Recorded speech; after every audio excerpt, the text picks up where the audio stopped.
Hello दोस्तों, राधे राधे सबको। तो आज पढ़ते हैं दो बहनों की कहानी।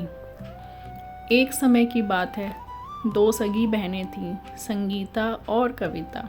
बचपन में दोनों एक साथ खेलती, हंसती और सपने देखती थीं।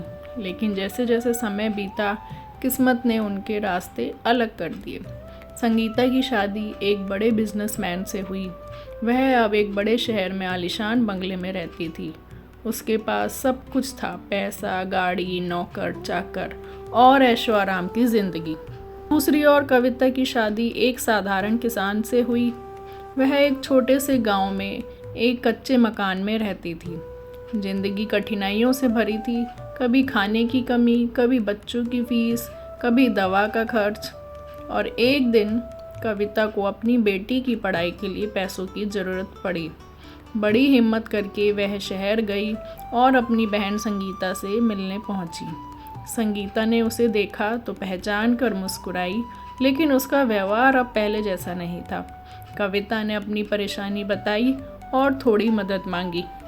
संगीता बोली, बहन, आजकल बिजनेस थोड़ा डाउन चल रहा है, अभी संभव नहीं है।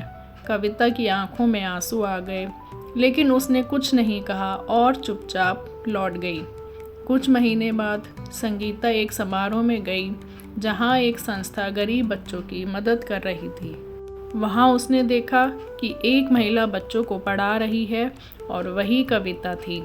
संगीता हैरान हो गई। उसने पूछा, तुम यहाँ कैसे?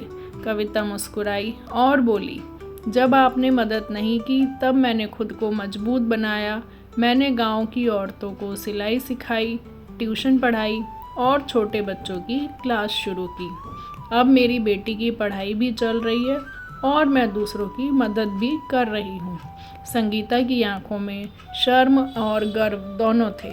इस कहानी से हमें यह सीख मिलती है कि संबंधों की असली कीमत मुश्किल वक्त में दिखती है। पैसे से रिश्ता नहीं बनता, प्यार, सहानुभूति और साथ से बनता है। और ज़िंदगी में हालात चाहे जैसे भी हों, अगर इरादा मजबूत हो तो हर मुश्किल पार की जा सकती है।